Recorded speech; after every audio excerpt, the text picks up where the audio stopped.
अस्सलाम वालेकुम स्टूडेंट्स। आज की जो लेक्चर हम पढ़ने जा रहे हैं वो फर्स्ट ईयर का चैप्टर नंबर 6 फ्लूइड डायनामिक्स का आर्टिकल है, जो कि इंतहाई इंपॉर्टेंट आर्टिकल है। जो टाइटल है वो इक्वेशन ऑफ कंटिन्यूटी। देखिए, हमने एक मैथमेटिकल फॉर्म निकाल ली है इस इक्वेशन से, और यही मैथमेटिकल फॉर्म आपके एमसीक्यूज पॉइंट ऑफ व्यू से, जो कि inter test point of view से बड़े इंपॉर्टेंट है, इसके लिए इंपॉर्टेंट है। तो सबसे पहले डेफिनेशन लिखते हैं, फिर हम आगे इसको प्रोसीड करेंगे। डेफिनेशन क्या है? जब हम इसको डिफाइन करते हैं तो हम लिखते हैं कि equation of continuity is hydrodynamical equation. Hydrodynamical equation, इसका मतलब ये है, हाइड्रो बेसिकली इंडिकेट कर रहा है हमें फ्लूइड के बारे में, डायनामिकल इसका मतलब है कि वो फ्लूइड किस में होगा, मोशन में होगा। सो हाइड्रोडायनामिकल इक्वेशन एक ऐसी इक्वेशन है which relates, जो के रिलेट करता है किसको भला, which relates cross sectional area, cross sectional area, और क्रॉस सेक्शनल एरिया किसका है, पाइप का है, ऑफ पाइप एंड स्पीड, और स्पीड भला किसकी है, फ्लूइड की, स्पीड ऑफ फ्लूइड। ठीक है, cross sectional area of the pipe and speed of fluid, this is known as equation of continuity. एक ऐसी इक्वेशन जो कि cross sectional area of the pipe और स्पीड ऑफ फ्लूइड को आपस में रिलेट करता हो, इस इक्वेशन का नाम क्या कहलाता है, इक्वेशन ऑफ कंटिन्यूटी। ठीक है, एक और आपके पास डेफिनेशन भी है, लेकिन ये डेफिनेशन में जब इसको डिराइव कर लूंगा तो फिर मैं इसको यहां पे लिखूंगा। अब देखिए, इसको हम जब डिराइव करने जाएंगे तो हमें हेल्प लेनी पड़ेगी बेटा डायग्राम से, और डायग्राम कुछ इस तरह से है कि लेट्स से फॉर एग्जांपल आपके पास कोई भी एक पाइप है, और इस पाइप का लेट्स से फॉर एग्जांपल कोई भी एक हम डिफरेंट क्रॉस सेक्शनल एरिया ले लेते हैं। लेट्स से फॉर एग्जांपल आपके पास क्या है, एक पाइप का यहां पे जो फ्लूइड की स्पीड है वो है v1, यानी इस पार्ट से fluid with the speed of v1 inter हो रहा है at this point। इस पॉइंट को मैं नाम देता हूं, लेट्स से ये पॉइंट क्या है, a। ठीक है, इस पॉइंट को मैं नाम देता हूं, लेट्स से ये पॉइंट क्या है, a, और इस एरिया जहां पे ये फ्लूइड इंटर हो रहा है इसको मैं नाम देता हूं कि लेट्स से ये बेटा आपके पास क्या है, delta a is the cross sectional area. अब जब फ्लूइड यहां से इंटर होगा तो सपोज करते हैं कि यहां तक उसने कोई भी डिस्प्लेसमेंट जो कवर किया है उसको मैं रिप्रेजेंट करता हूं, लेट्स से बेटा ये आपके पास क्या है, delta x is the displacement of the fluid entering from the point A at the cross sectional area delta 1 of the pipe. ठीक है, इसी तरह इस पॉइंट से जितना भी मैस या फ्लूइड करेगा, mass of the fluid will be delta m1। तो ये आपने पहली चीजें मेंशन कर दी है। अब देखिए, जब फ्लूइड यहां से फ्लो करेगा इस क्रॉस सेक्शनल एरिया से, तो इस पार्ट से फ्लूइड बाहर की तरफ इजेक्ट होगा। अब मैं क्या करता हूं कि लेट्स से फॉर एग्जांपल ये जिस वेलोसिटी के साथ, जिस स्पीड के साथ, लेट्स से जिस स्पीड के साथ ये बाहर की तरफ इजेक्ट हो रहा है, मैं इसको सपोज करता हूं बेटा ये क्या है, v2 is the velocity of the fluid at this point.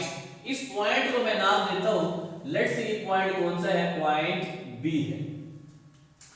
अब यहां भी डिस्प्लेसमेंट जितना कवर कर रहा है, लेट्स से फॉर एग्जांपल इस पॉइंट से लेके इस पॉइंट तक जितना उसने डिस्प्लेसमेंट कवर किया है, मैं इसको नाम देता हूं, लेट्स से ये क्या है, डेल्टा x2। और यहां भी जो क्रॉस सेक्शनल एरिया है वो आपके पास है डेल्टा A2, और जितना मास ऑफ द फ्लूइड बाहर इजेक्ट हो रहा है इसको मैं नाम देता हूं डेल्टा M2। ठीक है, तो इस एमसीक्यूज आता है इसी डायग्राम से, और इसी पहले एमसीक्यूज हम देख लेते हैं कि आपके पास एमसीक्यूज कैसे आ सकता है।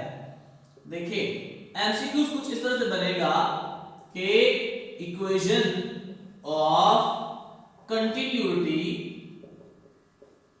is based on law of conservation of that, कि किस law of conservation of base के ऊपर इक्वेशन ऑफ कंटिन्यूटी को हम डिराइव करते हैं। और ऑप्शन आपको दी जा सकते हैं, लेट्स से बेटा आपके पास है law of conservation of energy and या law of conservation of mass या फिर law of conservation of momentum, और जो फोर्थ ऑप्शन है वो आपको दी जा सकती है कि ऑल ऑफ दीज। तो याद रखिए जब भी आपने इक्वेशन ऑफ कंटिन्यूटी को डिराइव करना है तो आपने ये बात माइंड में रखनी है कि जितना फ्लूइड यहां से जिस मास यहां से इंटर हो रहा है उतना ही मास आपका फ्लूइड का इस पॉइंट से बाहर की तरफ इजेक्ट होगा। तो इस पूरे प्रोसेस में लॉ ऑफ कंजर्वेशन ऑफ मास की बेस के ऊपर हम इस इक्वेशन ऑफ कंटिन्यूटी को डिराइव करते हैं। अब हम देखते हैं पहले बेटा कि एक पॉइंट ये है और एक पॉइंट बेटा आपके पास ये बन रहा है। मैं इस पॉइंट को बोलता हूं कि लेट्स सी ये बेटा आपके पास क्या है, लोअर पार्ट है या लोअर पॉइंट है। तो मैं स्टार्ट करता हूं इस पॉइंट से एट लोअर पॉइंट, यानी कि लोअर पॉइंट के ऊपर जितना भी डेरिवेशंस कर सकते हैं हम उस लिहाज से करेंगे। और लोअर पॉइंट के ऊपर मैंने क्या पढ़ा हुआ है, पहला पॉइंट आप ये ध्यान में रखें कि जो क्रॉस सेक्शनल एरिया मैंने कंसीडर किया हुआ है लोअर पॉइंट के ऊपर, उसको मैंने मेंशन किया हुआ है कि ये किसका आपके पास क्या है, डेल्टा A1। इसी तरह जो स्पीड है लोअर पॉइंट के ऊपर वो आपके पास क्या है, speed of fluid at lower point is delta V, या फिर आप उसको कह देंगे क्या है V1। ठीक है, इसी तरह बेटा मास ऑफ द फ्लूइड जो मैंने यहां पे मेंशन किया हुआ है इसको हम लिख सकते हैं कि मास of fluid at lower point is delta M1। And displacement जो कवर कर रहा है लोअर एंड के ऊपर वो क्या है, displacement of fluid at lower point is delta x1। आपने स्टेप बाय स्टेप इसको लेके चलना है। जो स्टेप आप यहां प्रोसीड करेंगे वही स्टेप बेटा आप अपर पॉइंट के लिए प्रोसीड करेंगे, और फिर हम इसके ऊपर लॉ ऑफ कंजर्वेशन ऑफ मास लगाएंगे, तब जाकर हम इसको एक मैथमेटिकल फॉर्मूलेशन की शेप दे देंगे। सबसे पहले जरा देखिए मैं बात करता हूं किसके लिए, लेट्स से फॉर एग्जांपल अगर मैं डिस्प्लेसमेंट को देखूं कि डिस्प्लेसमेंट कितना कवर कर रहा है कोई भी फ्लूइड एट लोअर एंड के ऊपर या इस लोअर पॉइंट के ऊपर, तो इसका जनरल फार्मूला मैं लिख सकता हूं, वो क्या होता है S is equals to VD। ठीक है, तो आपने डिस्प्लेसमेंट को किससे डिनोट किया है, डेल्टा x1 से। तो बेटा आप लिखेंगे कि delta x1 will be equals to, आपने स्पीड को यहां लोअर पॉइंट के ऊपर किससे डिनोट किया हुआ है, V1 से, आप इसको लिखें V1। और जो डेल्टा t है, लेट्स से मैं कहता हूं कि यहां पे जो डेल्टा t1 है that is the time. Suppose करते हैं कि हम टाइम को मेंशन करते हैं डेल्टा t1 से, तो t को हम रिप्लेस कर देंगे यहां पे किससे, डेल्टा t1 से। ठीक है, अब ये आपका डिस्प्लेसमेंट आ गया। अगर हम फॉर एग्जांपल इस डिस्प्लेसमेंट के साथ लिंक करने वाली एक और यहां पे टर्म देखें, तो मैं अगर ये कहूं कि इस लोअर एंड के ऊपर जितना भी फ्लूइड का वॉल्यूम होगा, मैं सपोज करता हूं ये क्या है, डेल्टा V1। तो यहाँ पे मैं v1 की बात कर रहा हूं, तो स्पीड को भी मैंने v1 से डिनोट किया हुआ है। तो मैं इस v को थोड़ा सा इससे डिफरेंशिएट करने के लिए मैं टिल्ट कर देता हूं इसका एक पॉइंट, ताकि मुझे इस बात की समझ आए कि ये वेलोसिटी है या स्पीड है और ये आपके पास क्या है, वॉल्यूम है। तो दूसरी बेटा आपने स्टेप क्या करना है, दूसरा स्टेप आपने करना है कि volume of fluid at lower and, और वॉल्यूम का वैसे फार्मूला क्या होता है, जनरल फार्मूला क्या होता है, v is equals to area multiply by height.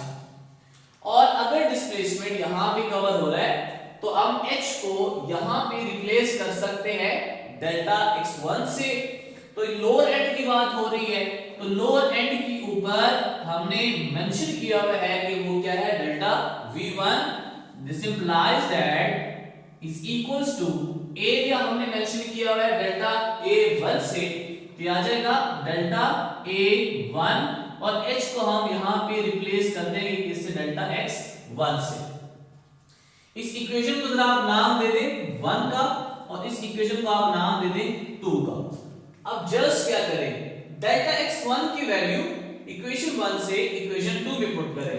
बेटा आप क्या लिखेंगे कि put equation 1 in equation 2 we get. Equation 1 और इक्वेशन 2 को जरा देखिएगा तो ये इक्वेशन क्या बनेगी, delta v1 will be equals to delta a1 as it is आ जाएगा, और डेल्टा x1 की जगह मैं लिख सकता हूं v1 इनटू डेल्टा t1।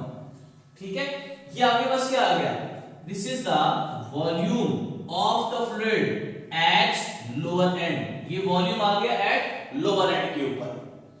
अब जरा देखिए, हमने मास लगाना है, लॉ ऑफ कंजर्वेशन ऑफ मास, तो हमने वॉल्यूम को भी इन टर्म्स ऑफ लिखना है मास के। तो जो तीसरा स्टेप आपका होगा, वो तीसरा स्टेप बेटा क्या होगा, दिस इंप्लाइज दैट कि अगर मैं बात करूं मास ऑफ फ्लूइड की एट लोअर एंड के ऊपर, तो जनरल फार्मूला मैं इसको लिख सकता हूं m डिवाइडेड बाय v। तो मैं यहां से मास को कैलकुलेट कर सकता हूं, तो मास को मैंने यहां पे मेंशन किया है डेल्टा m1 से, that implies that delta m1 is equals to, ये वॉल्यूम डेंसिटी के साथ क्या हो जाएगा, मल्टीप्लाई, उसको मैंने मेंशन किया है डेल्टा v1 से। अब एक चीज याद रखिए, यहां पे जो वाटर है, जो भी फ्लूइड आप ले रहे, वही फ्लूइड आपका इस पॉइंट से बाहर निकलेगा। तो यहां पे जो डेंसिटी है वो भी रो है, और यहां पे जो डेंसिटी है वो भी किसके बराबर है, रो के बराबर है। तो वहां पे हम रो 1 लिखें, रो 2 लिखें या रो लिखें, एक ही बात है, क्योंकि फ्लूइड इंटर जो हो रहा है वही फ्लूइड आपके पास क्या हो रहा है, बाहर इजेक्ट हो रहा है। अब देखिए डेल्टा गिवन है, इसकी वैल्यू बेटा ये है, आप इस इक्वेशन को नाम दे दें, लेट्स सी इक्वेशन क्या आ गई 3, और इस इक्वेशन को नाम दे दें 4 का। आप क्या करें, put equation 3 in equation 4 we get. आप इक्वेशन 3 को 4 में पुट करें, ये बनेगा delta m1 will be equals to rho into, आ जाएगा v1 delta a1 into delta t1। तो ये आपने क्या लगा दिया, इसके डेल्टा m की value that is mass which is flowing from the lower end, उसको हमने यहां पे कैलकुलेट कर लिया है। अब अगर इस इक्वेशन को आप नाम दे दें, लेट्स से ये आपके पास क्या आ गई, इक्वेशन ए आ गई, ये इक्वेशन आपकी फर्दर आगे प्रोसीड होने यूज होगी। अब जब आप अपर एंड के ऊपर बात करेंगे, तो अपर एंड के ऊपर भी आपने यही स्टेप प्रोसीड करने हैं। कैसे, आप बात करेंगे, पहले लिखेंगे, आप हेडिंग देंगे बेटा, लेट्स से कि आपके पास है eight upper and. Upper and की अगर मैं बात करूं, अपर एंड के ऊपर मैंने क्या क्या किया हुआ है, क्रॉस सेक्शनल एरिया उसी तरह लिखूंगा, लेकिन यहां पे मैंने मेंशन किया हुआ है डेल्टा a2 से, और v2 है velocity and speed of the fluid, और इसको मैं थोड़ा सा टिल्ट कर देता हूं ताकि मैं वॉल्यूम से इसको जरा चेंज कर सकूं, मैं डिफरेंशिएट कर सकूं। Delta m2 is the mass of the fluid, delta a2 is the cross sectional area, and delta x2 is the displacement of the fluid। आपने सारे स्टेप ये करने हैं। पहले सबसे पहले लिखेंगे बेटा कि आपके पास क्या है, डिस्प्लेसमेंट। तो डिस्प्लेसमेंट आपके पास क्या होगी, वही स्टेप प्रोसीड करें बेटा आपके पास के S is equals to VT। ठीक है, तो यहां पे हमने S को रिप्रेजेंट किया हुआ किससे, डेल्टा x से रिप्रेजेंट किया हुआ है, और डेल्टा x हमने नाम दिया हुआ है 2 को, तो हमने कहा delta x2 will be equals to speed of the fluid is v2 and delta t2 हमने यहां पे मेंशन किया हुआ है। आप इस इक्वेशन को जरा नाम दे, लेट्स सी बेटा आपके पास क्या इक्वेशन 5 आ गई। दूसरा स्टेप क्या था, वॉल्यूम ऑफ द फ्लूइड, आपने वॉल्यूम ऑफ द फ्लूइड है जो कि एट अपर एंड की बात कर रहे हैं, वही step volume is equals to area multiply by height हो जाएगा। अब हम क्या करें, रिप्लेसमेंट करें जरा, तो यहां पे हमने मेंशन किया हुआ है कि जो डेल्टा V यहां से फ्लो करेगा वो आपके पास डेल्टा V2 के बराबर है। So delta V2 will be equals to delta A2 multiply by delta X2। इसको जरा आप इक्वेशन 6 का नाम दे दें। अब क्या करें, डिस्प्लेसमेंट की वैल्यू इक्वेशन 5 में से इक्वेशन 6 में पुट करें, तो आएगा put equation 5 in equation 6 we get, तो ये क्या बनेगा, this implies that delta V2 will be equals to delta A2 multiply by X2 की वैल्यू बेटा ये है, ये बन जाएगा V2, this implies that V2 into delta T और साथ में क्या है 2। इस इक्वेशन को जरा आप नाम दे दें, लेट्स सी इक्वेशन क्या आ गई 7 है।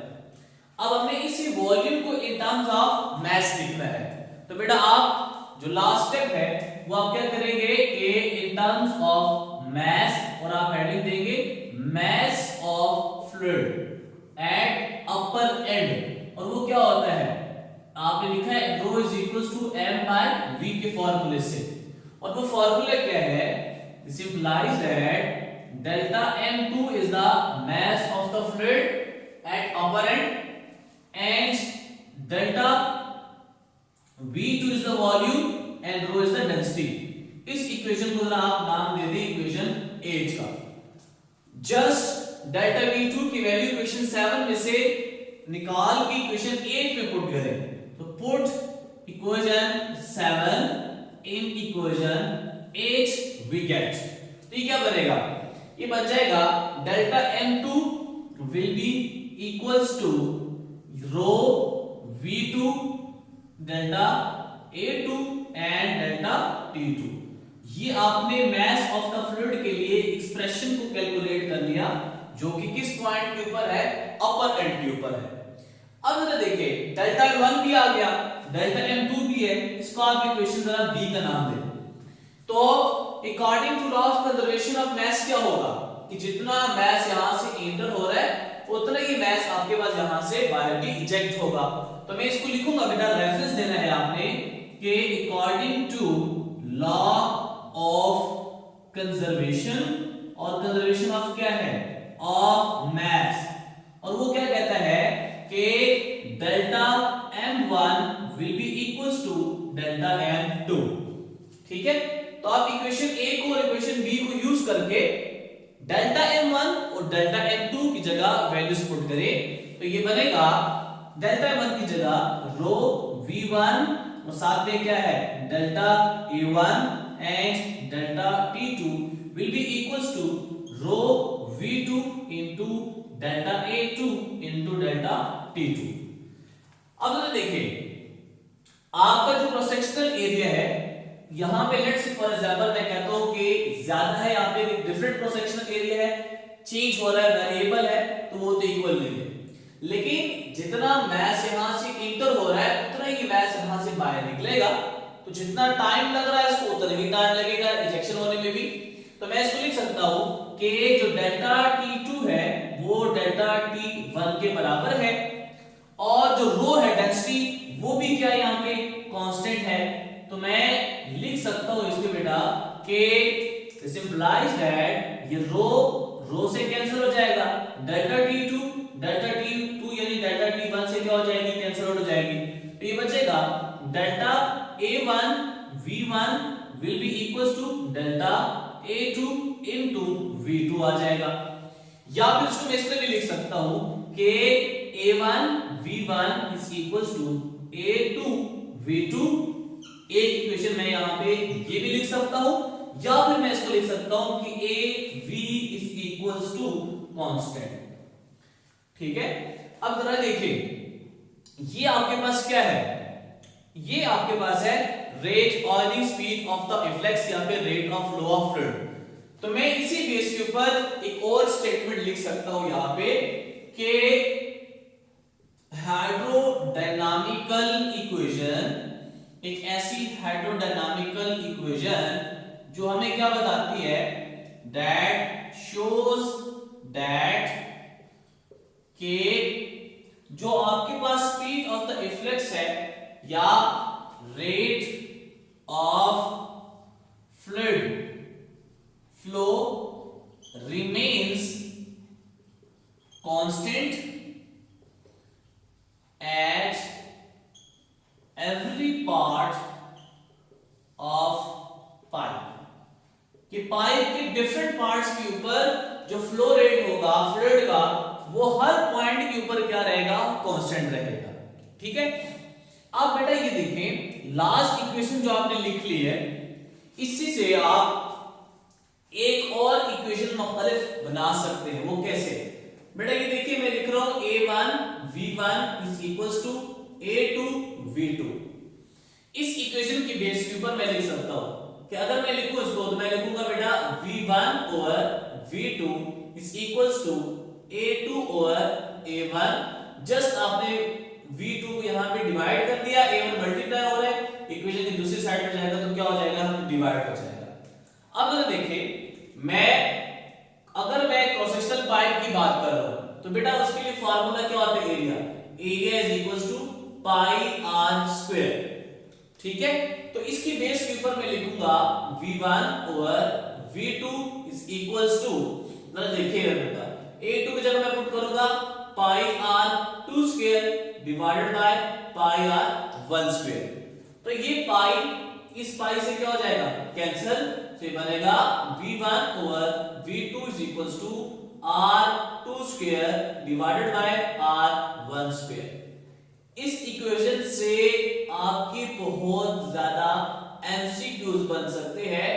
इसका मतलब ये हुआ कि इसके बेस के ऊपर मैं रिजल्ट लिख सकता हूं कि V1 is inversely proportional to, that is V is inversely proportional to the radius of the pipe. ठीक है, तो रेडियस ऑफ द पाइप के क्या है, इनवर्स से रिलेट कर रहा है। अब जरा इसको और मॉडिफाइड कर लेते हैं बेटा, जरा देखिए रेडियस का फार्मूला क्या होता है, R is equals to D divided by 2। तो बेटा इस इक्वेशन से आप लिख सकते हैं कि V1 और V2 is equals to R2 की जगह मैं पुट करता हूं D2 डिवाइडेड बाय 2 और R1 की जगह मैं पुट करता हूं D1 डिवाइडेड बाय 2। और चूंकि स्क्वायर है तो बेटा 2 का भी स्क्वायर आएगा और D2 का स्क्वायर, D1 का स्क्वायर और 2 का स्क्वायर। तो ये नॉमिनेटर में D1 D2 आपस एज इट इज रहेंगे, डिनोमिनेटर में ये 2 कैंसिल हो जाएगा आपस में, तो बनेगा V1 over V2 is equals to D2 square divided by D1 square. इससे रिलेटेड आप देखें एमसीक्यूज बन सकता है कि अगर आपको कहे कि डायमीटर गिवन है, उनकी रेशियो आपको गिवन है, आप ये बताएंगे जो इस स्पीड ऑफ द फ्लूइड है एट लोअर पॉइंट या डिफरेंट पॉइंट्स के ऊपर उनकी रेशियो आप बताएं। तो यहां पे भी जरा देखिए तो मैं इसको लिख सकता हूं कि जो V है that is inversely proportional to the D, यानी डायमीटर के वो क्या है, इनवर्स रिलेशन करता है। तो ये आपके पास थी इक्वेशन ऑफ कंटिन्यूटी। अब मैं एक एमसीक्यूज इस पॉइंट से सॉल्व करवा देता हूं बेटा आपको कि आपने एमसीक्यूज को कैसे सॉल्व करना है। वो एमसीक्यू की स्टेटमेंट कुछ इस तरह से है कि if radii ratio of the pipe is 2:1 then their speed of fluid ratio will be, ठीक है, तो अगर 2:1 गिवन है रेडियाई की, और आपको कहा जाता है कि आप ये बताएं कि वेलोसिटी की ratio in speed of the fluid उन पॉइंट्स के ऊपर जो बनेगी वो क्या बनेगी। और ऑप्शन आपको दे दिए जाते हैं बेटा 2:1, और बेटा आपको दूसरे ऑप्शन दे दी जाते हैं यहाँ पे कि √2:1, और सी ऑप्शन बेटा आपको दी जाती है यहाँ पे 1:2, और डी ऑप्शन आपको दे दी जाती है कि 1:√2। तो जरा देखिए क्या रिलेशन है, V1 और V2 लिखा हमने, तो वो डायमीटर की भी इनवर्सली प्रोपोर्शनल है और रेडियस की भी क्या है, इनवर्सली प्रोपोर्शनल है। जरा पुट करें इसको, मैं कह देता हूं कि ये क्या है बेटा D1 और ये आपके पास क्या है D2। तो मैं जो सॉल्व करूंगा तो कैसे सॉल्व करूंगा, मैं लिखूंगा V1 over V2 is equals to, बेटा ये रेडियाई है तो R1 मैं लिखता हूं 2 को, और R2 को मैं कह देता हूं ये क्या है 1। तो ये क्या बन जाएगा, ये रिलेशन लिखा हुआ है R2 है, R2 की जगह हम क्या पुट करेंगे 1, और R1 की जगह हम क्या पुट करेंगे 2, और उसके ऊपर बेटा क्या है यहाँ पे स्क्वायर, तो ये बन जाएगा आपके पास क्या है स्क्वायर बन जाएगा। तो बेटा ऑप्शन आपको दिए जा सकते हैं 4:1 या 1:4, या जो भी आपके ऑप्शन कीजिए यहाँ पे। तो जरा देखें ये बनेगा V1 over V2 is equals to 1/4, ठीक है। तो जरा करेक्ट ऑप्शन देखें, अगर मैं V1:V2 लिखता हूं तो बेटा ये आएगा 1:4। तो बेटा यहां पे देखिए इस ऑप्शन में आपके पास क्या आएगा, वो करेक्ट ऑप्शन आ जाएगा। इस तरह डायमीटर से भी चेंज हो सकता है, डायमीटर की बेटा आपको रेशियो दियो और आपको कहा जाए कि आप बताएं कि उसकी स्पीड के रेशियोज क्या बनेगी, तो वो भी आप यहां से सॉल्व कर सकते हैं, ठीक है। इसी तरह बेटा अगर आप देखिए एमसीक्यूज क्या आ सकता है कि इस रिजल्ट से जो आपके पास है वो ये आ सकता है कि equation of continuity does not depends upon, ठीक है, area, speed, volume, none of these. तो आप ये कह सकते हैं वॉल्यूम के ऊपर डिपेंड नहीं कर रहा होता, फिर डेंसिटी का जिक्र आ सकता है तो डेंसिटी के ऊपर यहाँ पे वो नहीं कर रहा, उसके ऊपर डिपेंड। तो ये कुछ आपके पास क्या था इक्वेशन ऑफ कंटिन्यूटी के बारे में था। उम्मीद है आपको समझ आएगा, कोई क्वेश्चन हो तो आप पूछ लीजिएगा। नेक्स्ट लेक्चर में फिर हाजिर होंगे, तब तक के लिए अल्लाह हाफिज़।